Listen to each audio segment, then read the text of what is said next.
All right, so welcome to our bi-monthly mastermind here with Sierra Interactive. And today I'm super excited to be joined by Patrick Keller. Patrick, he's got multiple roles, multiple hats. He's managing broker. He's owner of CrestPoint Real Estate. He's also a Hatch coach. He coaches with Robbie T and Eric Hatch. And so we're really excited to have you on the call today. Welcome, Patrick. Yeah, I'm really excited to be here. I hope we can give a ton of value in an hour. Yeah, so we do have a ton to cover today. And just to kind of set expectations for everyone listening, we're going to kind of break this up into two parts. We're going to have our first part, which we're going to talk a little bit about, your top of mind recipe and how to close 150 deals in a year, kind of how to through your SOI and also through your past clients. And then we're going to shift gears a little bit way through, and we're going to dive into your micro team model and kind of get a little bit deeper into that in today's agenda. So does that sound like a good plan? Yeah, I can't wait to share. Awesome. Fantastic. All right. So in our typical fashion, we like to launch things off here and do a poll to start things off. Let's just ask the first question here. So how many past clients and SOIs, sphere of influence contacts are necessary, in your CRM, in your Sierra Interactive CRM, to have a successful referral business? So that's kind of part A. And then part B of that question is, how often do you need to touch base with these, communicate with this past client and sphere of influence to make it successful? So the answers are up there: 50, 100, 250, 50, 500 plus, right? Those are for your question A. And then for question B, it's, do you have to touch them 4 times a year, 12 times a year, 24 times a year, 36 times a year? So Patrick, as we go ahead here and let them answer, let's kind of kick off then. So tell me a little bit about, this past client and sphere of influence top of mind recipe. How does that all work? Yeah, so I'll tell you guys that last year and the year before, I was fortunate enough with a couple partners to sell 150 homes a year. And each year at the end, or more, and each year at the end of the year, you look back at your sources, and we all run our own businesses here. And so we think, okay, what can we do that worked really well next year? What can we take away that didn't work really well? And for the last several years, we just kept looking back, and we were like, man, 65, 60%, 63%, 65% of all of these 150 transactions are coming from our past clients and our sphere of influence. And then we started to say, like, what is it that we're doing? What is it that we're doing at a really high level that's making this happen? What's equating to 95, 96, 89 sales a year from our past clients and our sphere of influence? And you kind of want backwards. Like, you're like, okay, this is happening, so what are we doing? So it wasn't that at first you weren't necessarily purposeful on trying to get there, but it was happening kind of organically. Yeah, we had to evaluate it. And then when we spent time evaluating it back in 2018, 2019, we realized that we were reaching out to our past clients about 17 or 18 times a year. And I thought, well, that's not enough. It was working, but I was like, hey, I think there's other things that we can do. And so what we decided and we landed on is, with our campaign, just for our past clients alone, we reach out to them 24 times in a year. We're at the place now where we have over 1,000 past clients. And so that's a lot of work. And so I had to hire a couple admin to help me with that work. But what we teach here now with me at Hatch Coaching and inside of our brokerage and to our agents is that you really only need to reach out to them 24 times in a year for it to be successful, for it to be top of mind. And 12 of those 24 times are in the form of a newsletter, like an email newsletter. There are a lot of things out there in different books I won't mention that suggest that you got to reach out to them 33 or 36 times. I'm not saying that that's wrong or that's bad, but we found a nice sweet spot to where we could get 100 past client deals a year, touching them 24 times.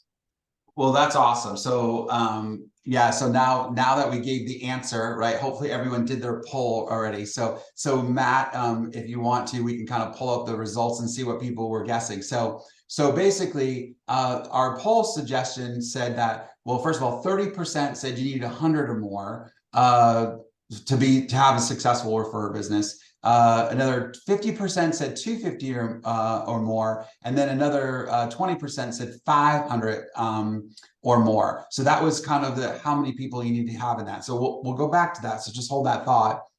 And then how often did they touch it?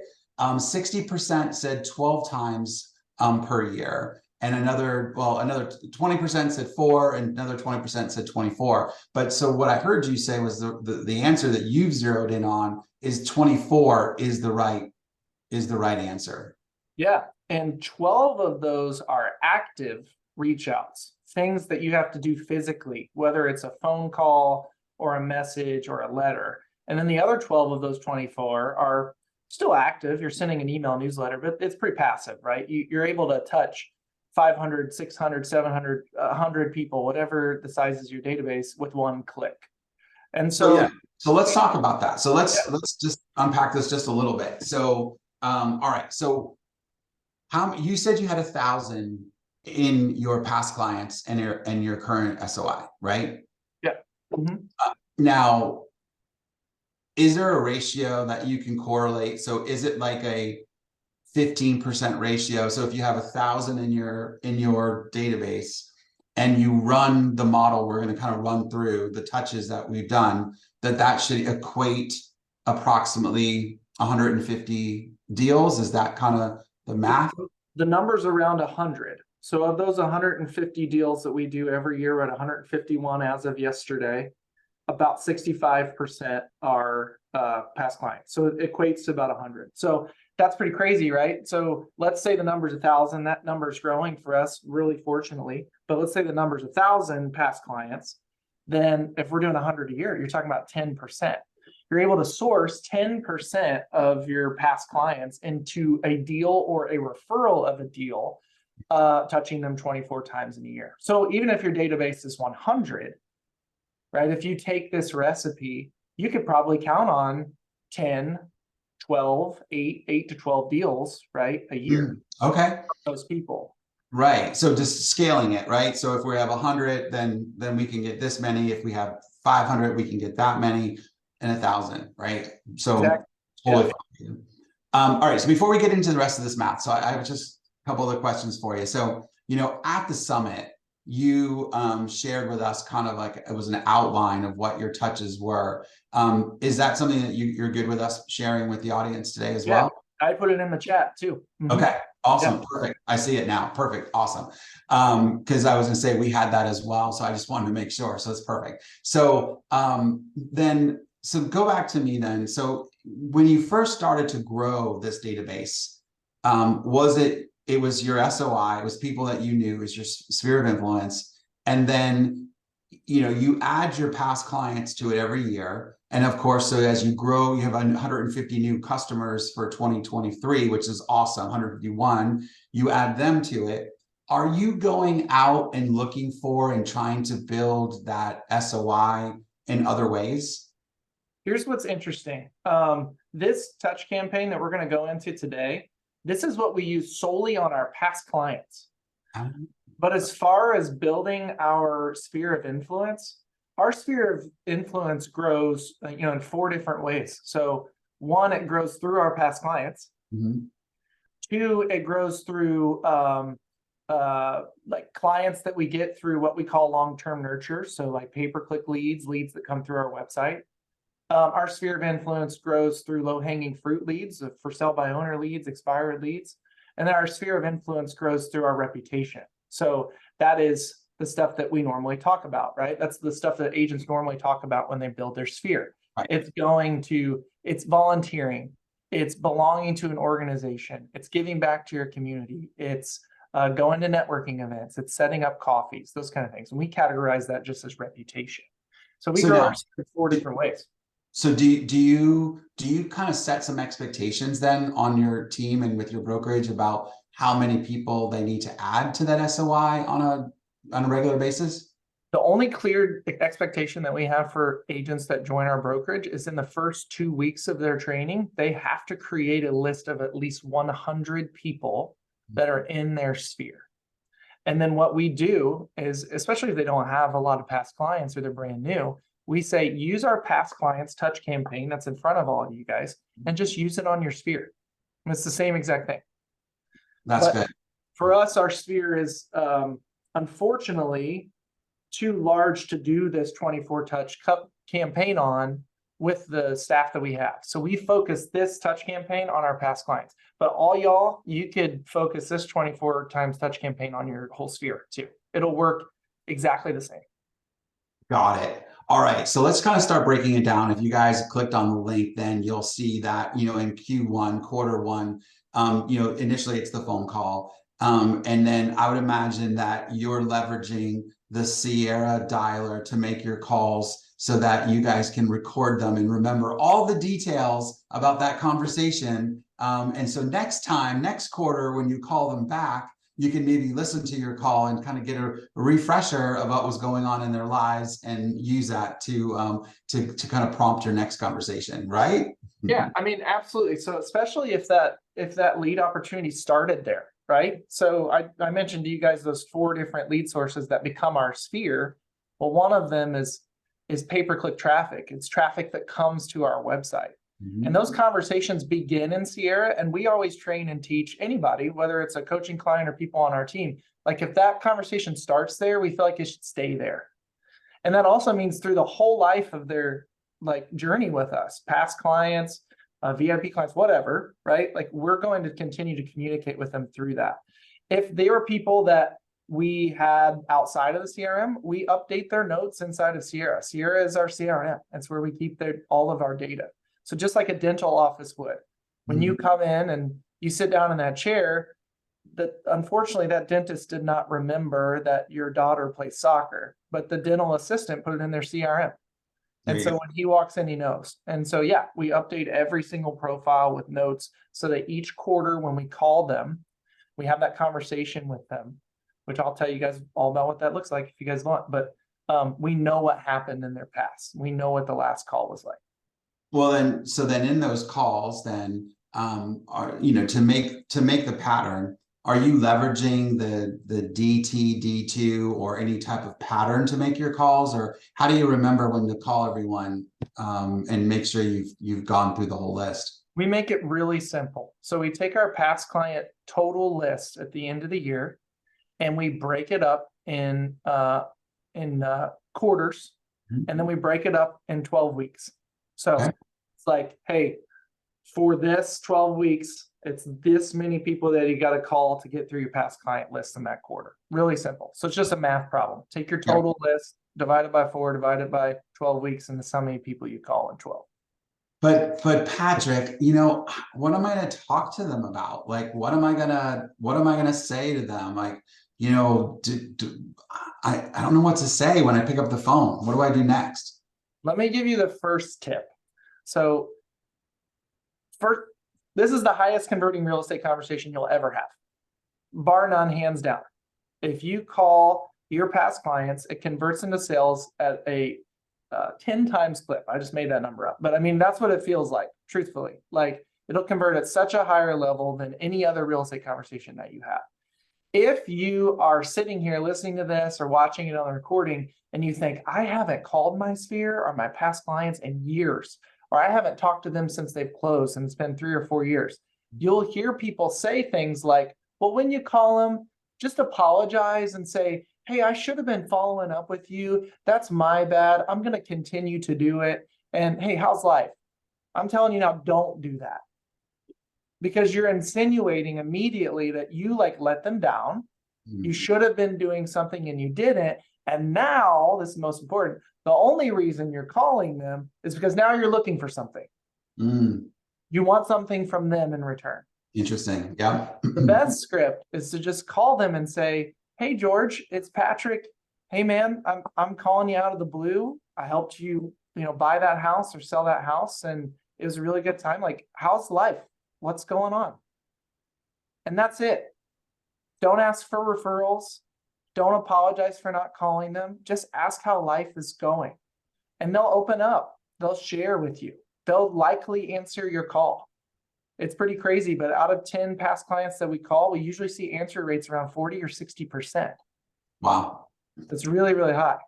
That is awesome. Yeah. And I've also heard about the Ford method, right? Which is family, occupation, recreation, and dreams, right? To trigger people on things that you can ask them about. So how's the family? How's the job going? You know, what have you gone skiing lately, or whatever other hobbies that you remember that you've made your notes in your CRM, right? So fantastic. Good Talk stuff. to them about life, and they will bring real estate up to you. We gotta remember, like, a majority of these people are going to be past clients. So they'll immediately ask you, and I see this all the time. Hey, how's the real estate market? Hey, I've heard interest rates are higher. What's going on in the market? Are prices dropping? Are prices staying the same? They start asking you these questions, and that's when you get to showcase your expertise. And then they also say things like, man, you know what? I was just thinking about you, and my cousin was moving, and my brother's moving. And you get an opportunity to get a referral without asking. You just truthfully just ask them. It's the foundational element of human interaction. Like, people want to be cared for, people want to be thought of. And if you're just simply calling someone saying like, hey, I was just thinking of you, how's life? You get some really massive rewards. Yeah, no, it's fantastic. You know, my wife, like people know I've mentioned this before. My wife runs a team here in Atlanta, and the way she preaches it is making the phone calls on a quarterly basis is kind of like watering the leads and just kind of nurturing them. And they may not have a referral for you today, or when you hang up that first phone call, they might not have someone, but it kind of sets you in the back of your mind. And next thing you know, 2 weeks later, you get this call out of the blue. But it really turns out it's based on what your action you took on that phone call. So that's fantastic. It's a really good point. And there's like another crazy cool thing that happens, Scott, and I've been calling it like the planting effect. When you call them as an agent, not only are you doing exactly what you said, where like you're in back of mind, you're now top of mind for like the next 3 or 4 months until it goes away out of, literally, like physically out of their cerebral cortex, so they don't remember anymore. Right. But there's also this effect where they start thinking about real estate again because their realtor called. Just like if you looked for a new GMC Yukon, you know, like online, well, now you're thinking about a new GMC Yukon for the next 4 months. And so when the realtor calls, they're kind of like, well, I wonder, is our house really like what we want? Like, let's see what houses are. And it's crazy. We'll see after we make these past client calls, we'll see in Sierra, we'll see the emails that's like, hey, George revisited the site after 343 days. And you're like, okay, well, now he's thinking about it because I called. Yeah, and in case people don't know what you're talking about, it's our behavioral triggers that are tied into the front end and the back end of our website and the back end of our CRM, that if someone comes back and does a search on the site after X number of days, which you can define, it sends you through an automation, it sends you an alert that, hey, this person's back on the site, which is great knowledge to have, and especially if you're making these calls. All right, so let's move on. I don't want to do too much detail, but you know, for your newsletters, is this something that you've created in-house? Do you send them out via, you know, Sierra? Do you use HTML? Do you put a special offer in them? Maybe you can just touch on what you're doing there. Yeah, I'm going to try, while we're talking, I'm going to try and just bring up a link to a newsletter so that you guys can see it. But in general, I'll tell you, our newsletters are not rocket science. They have 4 foundational components. The first component is on the top of the newsletter. It's a video of you, the person that they know and like and trust. The agent, the past agent. Yep. Yeah. Talking about at their desk. It doesn't have to be sexy or pretty or perfect at all. Talking about something that's like really, really true in the real estate market today. Things that everybody's talking about. Where are prices going? Real data around that, interest rates, real data around that, the leverage buyers have, the leverage sellers have. Like, these are the questions people are asking. You do a video of that. Underneath the video, you do a blurb about it. You actually write about what your video is about. You're going to have a lot of people click the video, but you're going to have some people that can't. So they want to read what you're talking about. So that's the first section. The second section is we point them right back to our Sierra website with a little link with a button that just says, hey, see what's on the market today. Underneath that, we point them back to our Sierra seller lead site, where it's like, see what your home is worth today. Mhm. And then at the bottom, we send them a screenshot of the market statistics of that month. And that's the formula. Now, That's awesome. occasionally on the bottom, if we're growing, we'll be like, hey, here are our career opportunities, or here's what we did in the community this month. But those 4 foundational elements are just like repeat, rinse, repeat, repeat, repeat, repeat. And people click on them. I mean, we have over, I think now we send this over to over about 10,000 people. These are people that have registered on our website and or past clients and or Sphere. And we'll have open rates of like 40%. So you're talking about 400 people getting this email. Start small and grow that list. Yeah, or per agent, and it's probably more like 4,000 for your entire organization when you do the math, right? So yeah. Awesome. All right, so that takes care of the newsletter. And then you said that in January you do calendar partners, or you mail calendar partners. So tell me a little bit about what that is. That kind of opens up our conversation for later. We have something called agent partners. And we will send maybe it's right here. That's right here on my desk. We'll send these bad boys. Like, no, they're not really fancy, right? You get them on Amazon, you put your business card on top of them, and it's just the calendars that people put on their refrigerators. And we found that it was either this or like sports teams. Everybody does this. Right. But sports team calendars here. We chose the calendars and we send them out, and we send them out for all of our agent partners as well. Our team, right? And it's really cool because then when we go on listing appointments, we see these things. Just top of mind, simple. Yeah. Top of mind awareness. Simple and not too expensive either. So exactly. All right. So then let's kind of move then into March. You have an Easter card, swag, so some things like that. So tell me a little bit about what that is. Yeah, you'll see in this touch campaign, if you guys are looking at it, that we'll send out swag too. A swag is like koozies, coasters, bottle openers, little things that we can fit in small packaging, right? And so we'll put that, and we'll send that usually in March, and then you'll see that we also send out swag in October as well. And then we usually send out like an Easter card or something, or a springtime card, because no one really ever sends like a card for that stuff. And we'll just say, hey, like, we hope you're having a really good spring. We also send it around March because people start thinking about real estate then. That makes sense, right? Because it ties into that spring market, and you're right. It's a holiday that not as many people leverage on. Like, people leverage on Christmas or around the holidays, and they leverage on 4th of July or moving, those kind of things. So makes perfect sense. All right, and so let's just pick 2 more things, right?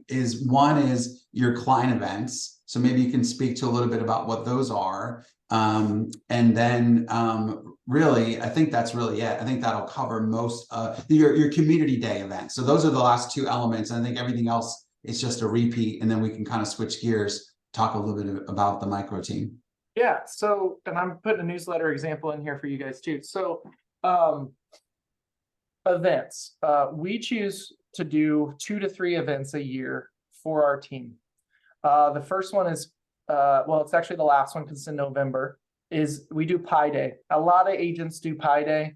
Mm-hmm. We give out pies. We give out over 500 pies a year. We do a drive-through. We put it in a really open, area inside of our town next to what we call like our aquatic center, our fitness center, where everybody comes, our community center. Mm-hmm. Post up there. We put signs all over town the week before. It's like free pies. People just drive through and we hand out pies, but we also collect blankets for kids in need in our area. And then the second event we do is Community Day. It's just a big block party. We have music and fun and food, and like everything's free, and people come in, and there's bounce houses and dunk tanks and all this stuff. And if you guys want to know how to do that, just shoot me an email or reach out to me on my website, and we can give you the formula and the cadence to invite people to those events. But just simply, there's 2 universal truths about doing events, I believe. The first is that your event has to be universal, meaning that your event has to be something that everybody loves to do. Hmm. I see real estate agents, and I hope I don't offend anybody here, but I see real estate agents like inviting their clients to like baseball games or basketball games or something. Not everybody loves basketball games. Not everybody loves baseball games, but everybody loves like free food and music. Right. Okay. Everybody loves, like tacos and live music. You know what I mean? Like you can't go wrong with that. So make sure it's universal. And then the second truth is that you want to make sure that your events give back. So every single time you have an event, the sole purpose of that event is to give back to something bigger than ourselves. It's not about your brokerage. It's not about you, but it's about a local youth foundation, or it's about a historical society or a library that needs saved or something. Like that is, and every single thing that you do in that event is to raise money or to raise resources for that organization. And you'll have much higher success in your events because people want to come and they want to get around something big like that. They don't want to come and get around making a real estate agent more successful. That's great. I mean, that is a super paradigm, right? Because I think we've always heard about doing events and the importance of them in our business, but not necessarily to just grow your business. Is having the paradigm of doing something greater. So whether it's collecting the blankets, as you just mentioned, or doing a coat drive, you know, and those types of things that are going to benefit a bigger cause, will have more people turn out. And really, your goal of the event is not necessarily, you just want them to think about you. You want to think about you and your company and see that you're doing something good for the community. And it's just that one additional of those 24 touches throughout the year that cements you as their agent partner when that referral pops into their head. Yeah, like our community day this year, it wasn't huge. We raised like $3,800 for a youth assistance program. When we left that event as an organization, we felt a whole lot better about this idea. Like we raised almost $4,000 for kids. Then, hey, we got 2 potential new clients out of it. Right. You know what I mean? Totally get it. Yes. Yeah, so much bigger. That is a great feeling too. So I love that. Well, cool. And then, you know, not to leave it off, but you guys do send a birthday card on the client's birthday. Do you do one for the husband and the wife, by the way? So if it was a husband and wife or two partners, and then, you know, you send one for each of their birthdays? Yeah. And really quick on this, everybody, when I coach and teach on this, everybody's like, how do you get their birthdays? Don't know if this is legal or not, but we do it. We say, hey, when we get under contract, we just say, hey, can we have a copy of your driver's license? Because the title company needs it. The title company asks for it. So when they get under contract, we're like, hey, can we have a copy of your driver's license? We'd love to get that over to the title company. And we do, and then we get their birthday. And then secondly, when you send out birthday cards and house anniversary cards, a lot of agents are like, well, how the heck am I going to remember that on every single day or house anniversary? We just do it the first of the month for every one of those things. So if their birthday is October 28th, we're still sending them a birthday card on October 1st. Well, and you can, you know, there is a field, there's a property in Sierra where you can put their birthday. And the good news is then you can run a report and you can pull all birthdays that are in October or in November, December, and in the first of the month, and then you can write out all your birthday cards all at once, just like you do. But just knowing that you can leverage that field in Sierra for both your anniversary and for your home anniversary. So your birthday, and your home anniversary dates, those exist. So yeah, man, we leverage those for we use automations to start an action plan to send them a message too. So like on their birthday, when it hits to be their birthday, they actually will get a text message from us. It's like, hey, it's Patrick. I hope you have a really good birthday on their actual birthday. There you go. Love it. Great system.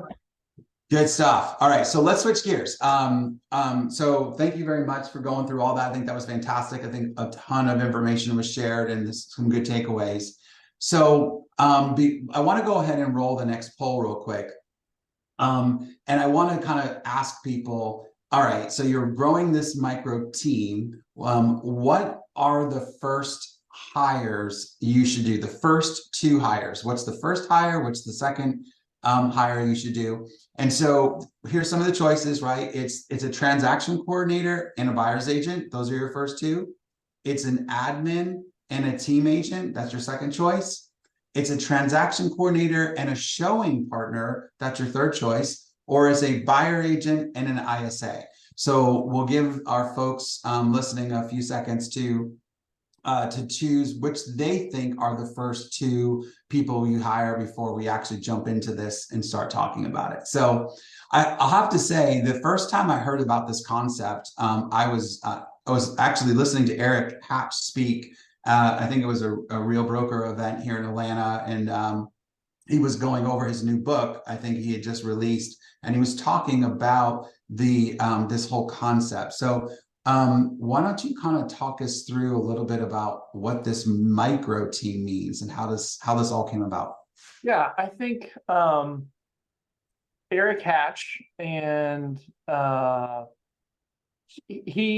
he created his version of this. There's been a lot of agents, like Rainmaker agents in the past, that have decided to hire salary agents. And this is kind of a model of that. Eric perfected it. And then when he perfected it, he actually stepped out of production pretty quickly. And I met Eric early on in this, and my torch has been like, I took it and then I created it in my way, and I've like lived it out. Like, and they've seen how much life it's given me back. And they've seen like I find enjoyment in real estate again after being burnt out. And I also have been able to build up some really cool agents with it. And so now I get the awesome opportunity to kind of tell this micro team story.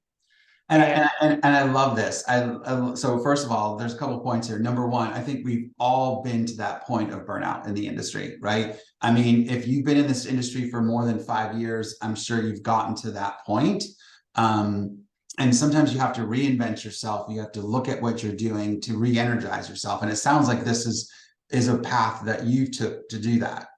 Yeah, it's a way to give you your life back. And also, I think it's really smart to kind of paint the picture of the old model of real estate teams and how it can really break down. You know, the traditional model of getting leverage used to be one of two things. One is just hire a bunch of agents, bring on, create a team, hire a bunch of agents, train them, give them everything. And what do you guys know? How many of them fail? They leave. 87%. They leave. They fail or they leave. They fail or they leave. Yeah, they're out. And so you're just like on this like absolute just like hamster wheel. Yeah, just eat you up all the time. And so that's a traditional model. Or the second model is like, hey, just hire a buyer's agent and pay them, 25, 35, 40%, whatever, of every deal. And when you get a buyer, you just hand them off to this person, and the person just takes it. That's not a bad model, but what happens? Those people, those clients that you handed off, one, they feel like they're handed off. And then two, that buyer's agent is now their agent. And their 5 to 7, client. Yeah. 5 to 7 years from now, who does that person call? They don't call you, they call the buyer's agent. And they call them with a twofer. They call them with a listing and a buy or a referral. That's right. They go out of your world. And I actually did this, guys, back in 2017. I hired a buyer's agent, and I can tell you I've missed out on hundreds of thousands of dollars in commissions because that buyer's agent had half of my client load and is no longer with me. And so this micro team is an ability not only to protect yourself, but it's also build somebody to grow up into your organization instead of growing out of your organization. Right. There's a path of more and more responsibilities, or a path of additional challenges within the org. Absolutely. Yep. So I don't know. Do you want to check the poll and then we can dive into it? Let's do that. So Matt, if you don't mind, let's take a look. So 18% of them said the transaction coordinator and then the buyer's agent is the right path. 45% said the admin and then the team agent is the right path. 36% said the transaction coordinator and then the showing partner is the right path. And no one said the buyer's agent and the ISA. So those were our results. So what is the right answer? What is the correct answer, Patrick? Here's what I'll say. All of these answers will give you relief in the immediate in some ways. You're going to have to train these people. You're going to have to hire them. But after they're hired and they're trained, all of these answers will give you relief in a short term. The showing partner model is the one that I believe in, because I believe that it gives you relief not only in the short term, but in the long term. So basically, answer number 3, which is the transaction coordinator first, and then the showing partner. Yep. And Okay. and I believe that those two things happen very quickly. So if I were to just take a big step back, it's hard to talk about this in 25 minutes, but let me give you guys the best rundown of it as I can. If you're an agent that's selling 25 to 35 homes a year plus, you're getting to the place where you're running out of time. And when you run out of time, you're running out of time in serving clients and doing every aspect of the transaction. We all know this. And typically speaking, the quickest relief valve that you can pull is transaction coordination. So if you hire somebody, you can hire transaction coordinators very quickly. You can hire TCs that are virtual assistants, like people that are trained in this, that live in a different country, and they do a really good job. So this is a very you can pay them like a couple $100, $300, $200, $400 per transaction. Like you could do it, and you don't have to keep them on your payroll. You can just hire them when you get a closing or when you have a deal. Yep. That's a quick relief valve. And what that did for me, that took me from like a 57 deal per year agent quickly up to like 80, I think it was like 86 or 87. And the full year I had a TC. That was a very quick relief valve because I now reinvested the time that I saved in ordering title, notifying lenders, coordinating inspections, all the stuff. I got all of that off my plate and I reinvested it into business growth. So prospecting, working on those 4 leads pillars that I told you guys in the beginning. And I just reinvested myself in that. And it just grew and grew and grew and grew. That's a quick relief valve. And we don't have to spend a whole lot more time on that, but it's TC. But I believe that very quickly after that, once that's created and that foundation is there, then it's hiring what we call agent partners. You can call them showing partners. You can call them partner agents. You can call them whatever you want, but it's hiring an agent partner. And this comes with a business person's responsibility. Right. And what it comes with is we're talking about finding someone typically new in the industry who is very excited not only to help you and leverage you, but also to produce. And you pay them a salary. Okay. In our market, that salary is around $30,000 a year. And some of you guys might be like, how the heck are you going to find somebody who's going to sign up for $30,000 a year? Well, we have to, again, like rewind back. Like all y'all who started in this, what was your salary when you started? My guess is 0. 0. Yeah. And there's a lot of really, really talented people in our world that choose that they can't do real estate because they can't start out at 0. But if they just had a little something. Mm-hmm. You're right. You're absolutely right. I mean, you get people that just coming out of school, they may have student loans, they have their first car payment, like they have, maybe they're not in a mortgage yet, but they have rent. So they need some cash flow while they start to grow and learn this industry. Yep. I coach agents in all markets. I coach one agent in Massachusetts. I coach one agent in Washington State. And those salaries differ, but I can tell you that the highest partner salary that I've seen in my people is $45,000. So even in Washington State, we're talking about, where the average home price is 600 G's, they're able to secure a really strong agent partner with a salary of like $40,000. I'll break down commissions for you guys in a second, but what that does is it lowers the barrier of entry for people to enter into real estate. You can find a really talented person who's like, yeah, I can do this now. And the partner comes on and they have 3 roles. And the first role is that they have to leverage you. And you as the rainmaker, you get to decide how they leverage you. Most times it's showings. But for me, it was showings. It was making sure my email inbox was being watched and monitored. It was inspection responses. It was all of these things that I really just didn't enjoy. It wasn't my passion or my working genius. I gave them to my partner as leverage.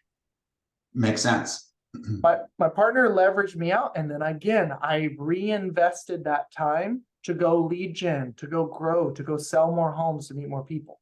And you said this now, this is the second time you've said this, and I want to just reiterate this. It's so important when you take your time that you gain from your transaction coordinator and you refocus and you reinvest that into lead gen, or you're building your business development. And then you said it again right now, is taking the time that you're showing partner or your agent partner and reinvesting that time. And that's the key, right? I mean, if you don't reinvest that time, you're just having someone else do this work, but you're not growing or gaining anything.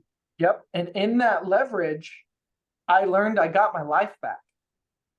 The Saturday mornings that I missed out with my kids, the Sunday afternoons that I missed out with my wife and my kids, the Thursday night 7:30 showings where I didn't get to put my kids to bed, all of that's back to me. And that was worth every penny times a million. And that sounds selfish, but then comes the next L that the partner is responsible for. They are responsible to learn. Mm-hmm. And guess what? This awesome brand new person in real estate, guess what they're getting? They're getting a paid internship. It's true. To learn. And they get to learn how to do so much so fast. If you're an agent who's selling 25, 35 homes a year plus, they would never have seen that activity level and gotten that experience had they started on their own. You guys know how it is. Like, it would have been 6 months before they got a deal. Right. And they immediately get injected into this world where they're learning, like, oh my gosh, here are the things we look for in a house. These are the things we got to negotiate. This is the multiple offer situation. I mean, every little thing that you learn, they learn it. And so they're getting a really good learning experience from you and your clientele. So they've given you your life back, but guess what? You're giving them. You're giving them a huge life in real estate as well. It's a reciprocal relationship. It's not one way. And then the last L, equally important, is lead generation. Okay. The partner is responsible as a salaried employee of you to lead generate. And they have benchmarks that they have to hit every single week in the amount of calls and the amount of contacts that they make. And we say that they have to procure at least 9 transactions a year on their own. So we give them standards and structured production because they have to learn how to produce as well. So this person has to be able to serve your people at a really high level, basically be an extension of you. And then they also have to learn how to lead gen like you do, and they have to do it. And then that's what your determination is if they're not trending towards being able to do the lead gen or to do that, then that's maybe someone that's not moving forward in the program for a long term. Yeah, we have a 9-step hiring process on hiring partners. And just breaking it down really fast, it's like initial application, it's screening phone call, like, why is this person wanting to be a partner? What is their true ultimate motivation? If they pass these 2 things, a disc test is included in that, right? The 3rd step is an in-person meeting or interview. The 4th is our core values assessment. We'll make sure that we actually are aligned in values with this person. If they pass all of those things, they go through a team interview. If you don't have a team, then you can skip this step. But everybody on my team has to believe that this partner will also be a good fit to the team. I have to get buy-in from my team too. The 6th step is a shadow. So we literally get them in the car with us and we see how they interact with other clients to make sure that they are going to be the person that we want out in the field. The 7th step is a working interview. And what I mean by that is also a skills test. We'll put them on the phone calling leads. We'll show them very quickly how to do it. We'll give them a script, but we kind of throw them into it. And we're just like, hey, are you going to fail in this, or are you going to be okay? The 8th step is where we start talking about financials. Did you guys hear that? We don't talk about financials until the end. And then the 9th step is a spousal interview. So we'll actually go to dinner with their spouse. And we'll be like, hey, this is what their life is getting ready to look like. It's getting ready to look like mine did. They're going to be out at 7:30 on Thursday nights. They're going to have to maybe miss a soccer game on Saturdays. Are you okay with that? Right. And if the spouse isn't in, that's not going to work. And unfortunately, we went through all 9 steps one time. And at the 9th step with a spousal interview, it wasn't going to work. Wow. Really?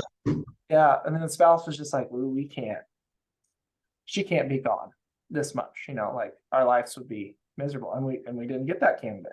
Wow. But man, if we hadn't have done that, 6 months down the road, after we invested all of this training and time in somebody, they would have stepped out. Yeah. And they would have never became the leverage that was really needed after all of the invested time and effort that you would have put in. So what a good catch on your part, right? Yeah, we were lucky to catch that. That process keeps it. I'm sure people are also wondering, like, what happens? What's the pay structure when a partner brings in a deal? Just so you guys know, like, the partners get the opportunity to convert leads. They're lead genning and lead converting, like I described. When a partner in our world converts a lead, in our team, we pay them 10% of that commission. So their salary plus the 10%. Yes, sir. Yep. So they get 10% of that commission if they convert a lead and it closes. Really key thing to talk about here. They do not get the ability to serve that lead alone, just them, until they have brought in at least 4 sales themselves. I'll say that again. They can't serve this lead that they converted by themselves until they've brought in 4 deals that have closed themselves. So what that means is if they bring in a lead opportunity, it goes to you and the rainmaker. The rainmaker is the chief strategist. Your job is to be the person that solves every problem, negotiates every deal. Their job is to serve them in the field, to give you that leverage. So that totally makes sense. So tell me how you communicate this to the buyer or the seller. I mean, I would imagine a lot of times this happens for a buyer mostly, but then it could also happen in a seller situation. So tell me what that conversation looks like and how is that received? There's 2 pathways, right? So the first pathway is like you as the rainmaker, you initiate this client, right? When you as the rainmaker initiate this buyer client, you have to explain to them how your system works. And it's very easy, but this is the script I always use. I'm like, hey buyer, listen, like back when the market was crazy, I got really, really busy and I was really blessed to be that busy. But what happened is I had clients like you call me and say, hey, we want to see a house tonight. And unfortunately, I would be like, hey, I can't, but I can show you in the morning. And then I'd have to call those clients at 9 a.m. the next morning and I'd have to say, the house is sold. So I created this awesome team where I have a salaried partner who works exclusively for me, who's available for showings 24/7. And so what happens is when you want to see a house, what I do is I will coordinate with my partner to schedule that showing with you. And they're trained really well. They've seen me do my thing. They know how to do it. They're never going to sell you on anything. They're going to go in that house. They're not just going to open the door. They're going to answer all of your questions just like I would. And if there's one that they don't know, it comes back to me. And when you guys are ready to buy or you have any questions or you want to strategize, my job is to help you get the house. I'm the strategist. I'm the person that gets it done. They're the person that gets you there. So does that work? I mean, so I can certainly see that working with a past client or an SOI, someone you know, or maybe even with a referral because there's the trust factor already given there. So do you do anything different if this is an online lead or, have not met that's coming into your world? Or like, do you meet with them the first time so they get to know Patrick and then you introduce the assistant? Yeah, Scott, that's a really good question. What's crazy is that I never did. I always gave them a ton of strategy. I did a strategy session via Zoom or on the phone with them, explained the process. The people went in to do the showings. We never had a disconnect because it was always just like, my job is to get you the house. Their job is to get you in the house. Got it. And so we never had a problem with that. I've had coaching clients who are like, well, you know what? I do want to go meet them the first time. And that's how they've decided to run their business. And what's interesting is they haven't seen really any difference on if they met them the first time or they didn't. Our people in our world want to have the expert that gets them the house, and they want to make sure that they can get in. That's the biggest thing. Right. So, Access. Yep. in that path where the rainmaker creates the initial opportunity, we've seen no resistance. We've seen people are like, this makes a lot of sense. I hate using this analogy because I'm nowhere near educated enough, but it's kind of like a doctor and a nurse. The doctor's like, hey, I'm going to come up with your complete medical plan, and the nurse is going to help me implement it. It's the same thing. Right. I mean, it even goes back to that analogy, and you're absolutely right, right? It's like the person that's going to check you in at the front desk at the doctor's, or maybe even the PA that's going to take your vital signs before the nurse or even the doctor comes in is are all separate roles. So yeah, it's just setting the expectations, and really is what I'm hearing. Yeah, we haven't seen any disconnect. We haven't seen any problem with that. And I personally thought that past clients would have a worse time with it because they would feel handed off. But what people value the most is the strategy. It's the, hey, I think this house is overpriced for you guys. Or, hey, I ran the comps. And that's what people value the most. And so my longtime past clients, still to this day, that's what they value from me. So I think I'm going to answer my own question, but I'm going to ask it anyway. So you said that you trained your partner just like you would. So what you're in a sense saying is that when you go in and look at a house, you're looking at the bones. You're looking at, I mean, you're not the inspector, but you're looking at the house from a kind of a quality perspective. So you've trained your partner to look at the same things that you would have looked at. So then the question really comes down to, is it necessary for you to go see the house, before you make the offer, or are you just relying on your partner and their expertise that you've trained in seeing the house? Absolutely relying on them. And it's because there's 3 levels to training. And these sound simple, but it's a long time. I mean, it's going to be 6, 8 months before your partner's completely trained. The first step in training is they watch you go do it. They watch the rainmaker go do it. And you do that over and over and over again. I mean, they are by your side for 2-3 months. Everything that you do, they do. They come on every single appointment with you. It's a partnership, right? So they should know exactly how you do everything.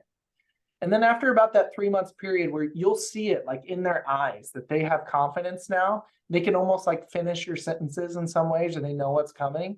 Then the next 2 or 3 months, you're like, hey, it's your turn. Right. But I'm going with you. And that's the part where everybody skips. Everybody's like, hey, I think you got it. Now go do it. No, like you as the rainmaker, you have to now follow them. You've got to go shadow them on showings. You got to go shadow them on every kind of appointment. And then you see that they have it. You can do a quick adjustment, like, oh, maybe don't say that during a showing. Right. Or maybe let's not do these things or make these suggestions. And then after 2 or 3 months of that, the third step is go and do. So watch me, watch you, go and do. They can go. And That's fantastic. And then, so now they've been fully trained. They're going and doing, you're getting that leverage and that, back into your life. So how long does someone stay in this position? Is there an expectation for a timeline to graduate, to become a full agent, or how do you position that? That's a perfect question, man. There's 3 ways that they go. The first is what we call a lifer. So I have a partner right now. I call her my managing partner. We don't really do titles around here, but she laughs when I say this, but she's my managing partner. She's a lifer. She is a person who could consistently bring in about 9 deals a year. She's not a hard hunter, but she'll hunt because she has to. But she loves supporting me. She loves supporting the team. And she doesn't want to do anything else. So she's staying in this role for life. And it's a good role for her. It's exactly what she wants. The second graduation is what we call a graduate. It's the agent that now graduates inside of our micro team into a team agent. So we remove the salary from them, and we enhance their commissions, And now they're on their own, but they still have my support. So I'm still their leader, but they're out there and they're producing on their own. And the third one, and this is the best one, and this takes a lot of time, but it's what we call an empire builder. This is the person who starts out as a partner and learns everything from you and can do everything that you want to do and everything that you do now. And this is your person that helps you escape this race of sales. Okay. I haven't found it yet. That's a hard find, but there are people that I coach that have hired empire builders. There are people in this world that I know that have them, and they help the rainmaker now step completely out of production and work on business and recruiting, growth, and all of that stuff. And that empire builder keeps their whole Rolodex rolling. Those are kind of the three graduates. That's fantastic. So yeah, and so the key there is when the lifer, which I completely understand, and I can see how there's people they're fantastic agents, but they're never going to be those rainmakers. They're never going to be that lead generator that they like to just work the leads. They'll do it because they have to get the 9, right, to hit the minimum. But it's not really their strength, right? Yep. And then the graduate, the salary gets pulled back. And so they really have to kind of be at a tipping point to do some of the math and say, listen, I'm pretty confident now if I pull back my salary, I can make that salary, plus I can grow and make more, so that there's a reason to do it. It's not like, they have to be really ready, is what I'm trying to say. So yeah, we usually see that tipping point at about a year to a year and a half. I have one right now. Her name's Katie.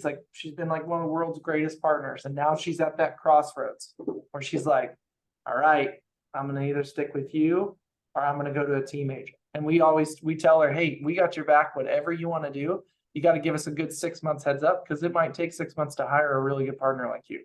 Right, to redo the whole process again and go back to that training and maybe even, and maybe I'm off on this, but maybe use her to help do some of the training. Exactly. To get to replace herself, right? Because you don't want to go back to the nights, the weekends, the Thursday nights, the Sundays, and the Saturday afternoons and doing the shadowing and all that training. You'd kind of want to hopefully pass some of that knowledge on through your team. Yeah, Karen, my managing partner, trains all partners. Yep. Okay. All right. There you go. Yep. There you go. Nice. All right, so if there's any questions out there, I want to make sure you guys have a chance to answer them. I know I probably ask a lot of the same things that were on your minds as we kind of roll through. But in closing, Patrick, is there anything else about the model or any other kind of closing comments then, as far as putting a bow on this part? Yeah, I mean, we get in this to make money too, and all of this is also a math problem, right, guys? Like, just quickly say that you made a $10,000 commission, right? Well, if you go to the previous team building models, if you build a team, you're probably going to have a 50% split with that agent, or you might keep 40% of it or whatever, right? So you keep 5,000. And the truth is if you gave that agent 5 at-bats, a team agent who doesn't have the shadowing or training or anything that a partner does, they probably only convert 1 of those at-bats, right? So you make $5,000 on 5 at-bats in the team model. A buyer's agent model, you might make $2,000 or you might make $3,000. It really kind of depends on how you have it set up. With partner model, you're talking about retaining $8,000 to $9,000 of that commission. And oh, by the way, if they have 5 opportunities, they're probably going to knock down 2 or 3, because they hear how you lead gen, they hear how you work, and they've got so much more experience than a brand new agent. I would put up all my partners against like 3, 4, or 5-year agents, because they did it in 1 year. Yeah, the economics definitely works out because of the conversion ratios, because of the experience and the training that all goes into the way you've designed this. So it's awesome. Best model in real estate, we think, but you just gotta, you gotta believe in it and be okay with taking on that financial responsibility. Right. And that's it, right? It's the salary, it's that financial responsibility.